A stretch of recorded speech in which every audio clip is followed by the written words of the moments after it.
En 1981, les compagnies aériennes connaissent de nombreux changements. Après la loi de dérégulation de 1978, American Airlines, la première compagnie aérienne américaine, fait une perte de 76 millions de dollars. La compagnie avait besoin d'argent rapidement, mais les taux d'intérêt des banques étaient extrêmement élevés à cette époque. Ils ont donc décidé d'utiliser leurs clients pour renflouer la trésorerie. L'un de leurs managers a alors l'idée de vendre des passes première classe à vie. Les passes seraient vraiment sans limite, pas de conditions spéciales, pas de limite de voyage, pas de frais. Les propriétaires des passes pourraient voler sur les vols American Airlines quand ils le souhaiteraient, pour toutes les destinations, autant qu'ils le voudraient après avoir acheté leur passe. Le prix des passes était fixé à 250 000 $, ce qui ferait environ 550 000 € aujourd'hui. C'est cher, et vous obteniez un service très luxueux pour toute la vie. Pour les chefs d'entreprise qui voyagent beaucoup, c'était une opération très intéressante. Pour 150 000 $ de plus, vous pouviez acheter un deuxième pass pour voyager avec quelqu'un sur tous vos vols. Cette offre était géniale. Vous pouviez vous réveiller à Paris, voler à New York pour bruncher, puis dormir à Miami avant de repartir le matin pour passer la journée en Argentine, avant de rentrer de votre week-end à Paris en utilisant les vols American Airlines qui assurent des liaisons entre tous les aéroports principaux. Vous pouviez le faire tous les week-ends dans des endroits différents, en profitant des vols en première classe, des lounges et des files prioritaires. Si vous étiez un homme d'affaires qui voyage beaucoup, vous n'aviez plus à vous inquiéter de budget alloué à vos déplacements. C'est comme avoir une flotte d'avions personnels. Le tout pour 250 000 $. Si ce genre de week-end peuvent vous sembler fou, et que vous vous demandez qui irait à New York juste pour bruncher, quelqu'un le faisait. 66 personnes ont réalisé à quel point c'était une bonne affaire et ont profité de ces passes, et même quelques célébrités, comme le joueur de baseball Willie Mays, le skipper Dennis Conner, et le magnat des ordinateurs Michael Dell.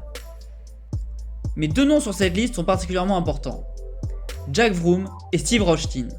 Ces deux hommes ont tellement profité de leur passe qu'American Airlines a finalement annulé la création de ces passes à cause d'eux. Steve Rothstein avait acheté un pass principal et un pass compagnon après avoir dépensé 383 000 $ l'année d'avant. Les 21 années suivantes, il a réservé plus de 10 000 avions pour seulement 250 000. Rothstein passait son temps dans l'avion. Il a réservé plus de 1000 vols seulement pour New York, 500 pour San Francisco, 500 pour Los Angeles et une centaine de vols pour Sydney, Tokyo et Hong Kong. Il était dans l'avion presque tous les jours. Il profitait des meilleurs services dans les avions en première classe, il pouvait y dormir confortablement, la nourriture en première était bonne, et s'il le souhaitait, il pouvait aller dans les lounges d'aéroport. Les hôtesses retenaient son nom, ses préférences et ses repas préférés. Il pouvait passer devant au guichet et réserver autant de vols qu'il le souhaitait si ses plans changeaient à cause de la météo, et il ne risquait aucun frais d'annulation. Tous les propriétaires de ces passes profitaient même d'une ligne de téléphone directe chez American Airlines pour réserver leurs vols rapidement. Ces agents pouvaient les aider à trouver des vols de dernière minute grâce aux annulations, ou les modifier sur les vols retardés. Steve Rothstein le présente lui-même comme le meilleur investissement qu'il ait jamais fait. Cet investissement a totalement changé sa vie. L'autre voyageur, Jack Vroom, a fait tout cela, mais est allé plus loin. Il a acheté un pass principal et un pass compagnon pour 400 000 $. L'achat le plus cher qu'il ait fait de sa vie. Il n'avait pas l'argent, donc il a fait un prêt avec un taux d'intérêt de 12%. Mais il savait ce qu'il faisait. Il a voyagé aux États-Unis et dans le monde entier, en ne restant souvent que quelques heures dans les destinations, avant de rentrer sans rien dépenser. Quand son fils était à l'école, dans le Maine, il s'y rendait régulièrement le samedi après-midi pour le voir jouer au foot. Il allait aussi souvent à Washington pour chercher son père, qui gardait ensuite ses enfants, en expliquant que cela lui coûtait moins cher que de payer une babysitter. Il utilisait son pass compagnon pour voyager régulièrement avec ses amis ou de la famille, dans le monde entier, comme son pass l'acceptait. Entre 1990 et 2008, Jack Vroom avait parcouru plus de 38 millions de miles. Rothstein, lui, en avait fait 30 millions. Ce sont les personnes qui ont le plus voyagé au monde. American Airlines augmente le prix de ses passes en les passant de 250 000 $ en 81 à 600 000 $ en 1990, puis à 1 010 000 $ en 93. La compagnie arrête ensuite de vendre ses passes, sauf pour une offre exceptionnelle et unique en 2004 pour 3 millions de $ le pass et 2 millions pour le pass compagnon. Personne ne les a achetés. En 2007, American Airlines rencontre à nouveau des problèmes financiers et une équipe d'analystes épluche les comptes de la société, et particulièrement aux coûts générés par ces passes illimitées. L'équipe découvre que les deux plus grands voyageurs, Steve Rothstein et Jack Vroom, coûtent chaque année 1 million de dollars chacun en taxes d'aéroport, frais et sièges perdus. Au total, ils auraient coûté 40 millions à la compagnie.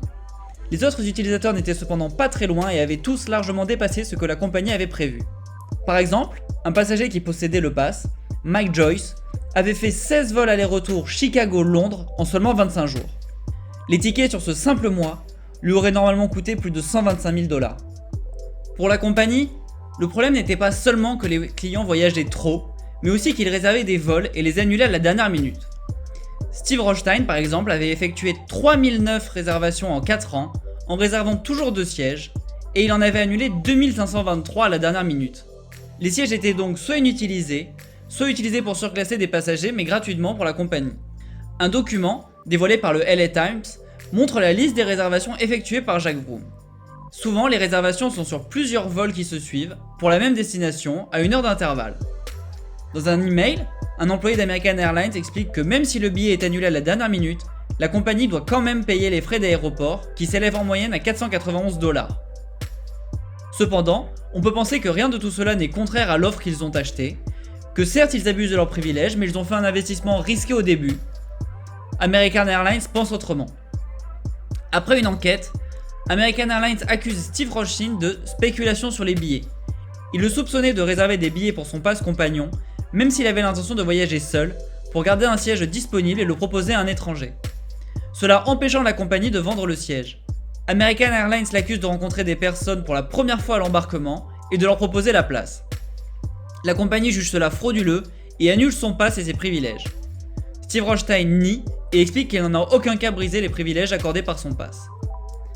Jack Vroom est accusé de la même chose. La compagnie s'est aperçue qu'il avait réservé des sièges avec des personnes qu'il ne connaissait pas et qu'il faisait parfois simplement l'aller-retour pour le Japon ou l'Europe pour les amener. Il le soupçonne de vendre des billets de son pass compagnon. Pendant des mois, American Airlines regarde les personnes avec qui Vroom voyage et les questionne en leur mettant la pression pour qu'ils avouent avoir payé Jack Vroom pour voyager sur son pass. Jack Vroom dit qu'il ne l'a jamais fait et accuse la compagnie de vouloir juste annuler son pass. En effet, la compagnie cherchait un moyen pour mettre fin à leurs privilèges. En juillet 2008, Jack Vroom reçoit une lettre qui lui explique qu'il ne pourrait plus jamais voyager sur la compagnie. Les deux voyageurs ont fait un procès contre la compagnie aérienne, mais se battre contre une société milliardaire n'est pas facile. Ils n'ont plus jamais eu accès à leur pass. Depuis, de nombreux autres passagers ont vu leur pass annulé, pendant que d'autres en profitent toujours. Et vous, qu'est-ce que vous auriez fait? Est-ce que vous auriez acheté ces passes? Merci d'avoir regardé la vidéo. Pensez à vous abonner, à liker la vidéo et à en regarder une autre. À samedi prochain.